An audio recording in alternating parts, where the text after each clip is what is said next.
Congress party నాయకులు ఇష్టానుసారంగా మాట్లాడితే సహించేదే లేదని బీఆర్ఎస్ పార్టీ మండల అధ్యక్షుడు శ్రీనివాస్ హెచ్చరించారు. సిద్దిపేట జిల్లా చిన్నకోడూరు మండల కేంద్రంలో నిర్వహించిన మీడియా సమావేశంలో ఆయన మాట్లాడారు. బీఆర్ఎస్ ప్రభుత్వ హయాంలోనే రాష్ట్రంలో 60% ప్రాజెక్టులు పూర్తయ్యాయని పేర్కొన్నారు. ప్రస్తుతం కాంగ్రెస్ పార్టీ నాయకులు తమ ఉనికిని కాపాడుకోలేని పరిస్థితిలో ఉన్నారని విమర్శించారు. తమ కళ్ల ముందే పంటలు ఎండిపోతుండడాన్ని చూసి ఆవేదన చెందిన రైతులు స్వచ్ఛందంగా వచ్చి పాదయాత్రలో పాల్గొన్నారని తెలిపారు. సిద్దిపేట నియోజకవర్గాన్ని మాజీ మంత్రి హరీష్ రావు అన్ని విధాలుగా అభివృద్ధి చేశారని, ఆయనపై అనవసర విమర్శలు చేస్తే సహించేది లేదని స్పష్టం చేశారు. పాదయాత్రను విజయవంతం చేసిన ప్రతి ఒక్కరికి ఆయన కృతజ్ఞతలు తెలిపారు. ఈ కార్యక్రమంలో గంగాపూర్ సొసైటీ చైర్మన్ కనకరాజు, మాజీ వైస్ ఎంపీపీ కేసరి పాపయ్య, సర్పంచ్ల ఫోరం మాజీ మండల అధ్యక్షుడు ఉమేష్ చంద్ర, బీఆర్ఎస్ పార్టీ సీనియర్ నాయకులు పాల్గొన్నారు.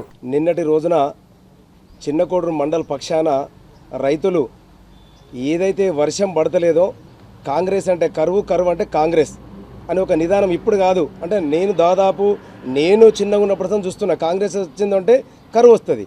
ఈ క్రమంలో ఏదైతే తెలంగాణ రాష్ట్రం సాధించుకున్న భాగంలో ప్రాజెక్టులు తక్కువ కాలంలో రెండు మా చిన్నకోడు మండలంలో అనంతగిరి ప్రాజెక్టు, రంగనాయక ప్రాజెక్టు నిర్మించుకోవడం జరిగింది.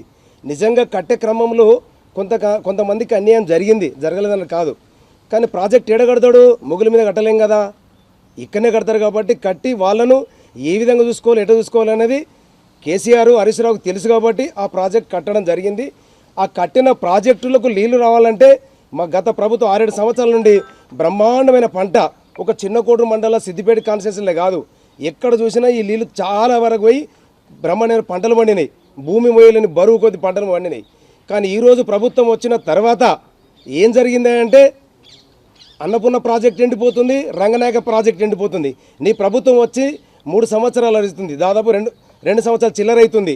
అయినా ఎక్కడ నీళ్లు ఈరా బాబు అంటే ఇస్తున్నా తప్ప నువ్వు ఇచ్చిన దాఖలు ఏం లేదు. చిన్నకోడూరు మండలంలో జరిగినటువంటి రైతు మహాపాదయాత్రలో పాల్గొన్నటువంటి చిన్నకోడూరు మండల రైతు సోదరులందరికీ, అదేవిధంగా రైతులతో పాటు మేము కూడా ఈ ప్రాంత ప్రయోజనాలు కాపాడడానికి, ఈ ప్రాంత రైతుల అవసరాలు తీర్చడానికి మేము కూడా ముందుంటామని వచ్చినటువంటి ప్రజాప్రతినిధులకు, బీఆర్ఎస్ పార్టీ కార్యకర్తలకు, నాయకులకు అందరికీ కూడా నిన్న పాదయాత్ర విజయవంతం చేసినందుకు ప్రత్యేకంగా బీఆర్ఎస్ పార్టీ పక్షాన, హరీష్ రావు గారి పక్షాన ప్రత్యేక ధన్యవాదాలు, కృతజ్ఞతలు మొట్టమొదట తెలియజేస్తూ ఉన్నాం. మరి నిన్న కొంత వేల మంది సంఖ్యలో వచ్చి రైతులు తమ గోసను ఒక నిరసన ద్వారా పాదయాత్ర చేయడం ద్వారా అంతగిరి ప్రాజెక్టు నుంచి వెళ్ళి రంగనాయ సాగర్ వరకు పాదయాత్ర చేసి, మరి అందులో వయోభేదం లేకుండా యువకుల నుంచి వెళ్ళి వృద్ధుల వరకు కూడా మరి ఎంత కష్టమైనప్పటికీ వాళ్ళ నిరసన తెలియజేయాలనేటువంటి ఉద్దేశంతో పాదయాత్ర చేయడం జరిగింది. అది బ్రహ్మాండంగా మరి ప్రజలు కూడా హర్షిస్తూ ఉన్నారు. ఈ నీటి అవసరాలు తీర్చాలంటే ఈ ప్రభుత్వం మెడలు వంచాల్సిందే అనేటువంటి ఉద్దేశంతో స్వచ్ఛందంగా ముందుకు వచ్చిన రైతు సోదరులందరికీ ధన్యవాదాలు, కృతజ్ఞతలు. అయితే ఇది చూసి ఓర్వలేని కొంతమంది కాంగ్రెస్, బీజేపీ నాయకులు, తెలివిలేని మూర్ఖులు ఇష్టానుసారం మాట్లాడుతూ ఉన్నారు. మొదట వాళ్ళు రైతులకు క్షమాపణ చెప్పాలి. ఈనాడు కాంగ్రెస్ ప్రభుత్వం అధికారంలో రాకముందుకు రైతు డిక్లరేషన్ పేరిట ఎన్నో అబద్ధపు హామీలు ఇచ్చి అధికారంలోకి వచ్చినాక ఈ రోజున రైతు బంధు ఎగవేసిన మాట వాస్తవం కాదా?